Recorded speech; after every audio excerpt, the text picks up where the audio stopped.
তো ফ্রেন্ডস, তোমাদেরকে আজকে দেখাবো একটা ফেসিয়াল প্যাক যেটা ছেলে মেয়ে উভয়েরাই মাখতে পারবে। এটা হচ্ছে কি ডক্টর রাসেলের orange vitamin C face pack, scrub আর জেল। তো প্রথমে তো দেখালাম আমার মুখটা কীরকম ব্রণতে ভরা ছিল, তো এখনও আছে মোটামুটি। এটা 2-3 দিন মতো ইউজ করতে হবে, পরের দিন পুরোটাই তোমাদের সঙ্গে শেয়ার করব কীভাবে ইউজ করেছি। তো প্রথমে আমি স্ক্রাবটা মেখে, তারপর ওয়াশ করার পরে ফেস প্যাকটা মেখেছিলাম। ফেস প্যাকটা মাখার পরে তোমরা দেখতেই পাবে কীরকম মুখটা ছিল।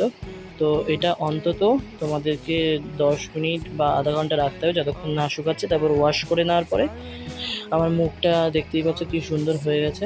তো এরপরেও কাজ বাকি আছে, একটা জেল আছে ডক্টর রাসেলের, সেই জেলটা মাখতে হবে। জেলটা মাখার পরে হোল নাইটেও রাখতে পারো তোমরা, বা যদি চ্যাটচ্যাটে ভাব লাগে তাহলে সেটা তুলে ফেলতে পারো। তো কেমন লাগলো ভিডিওটা অবশ্যই কমেন্টের মাধ্যমে জানিও। টাটা।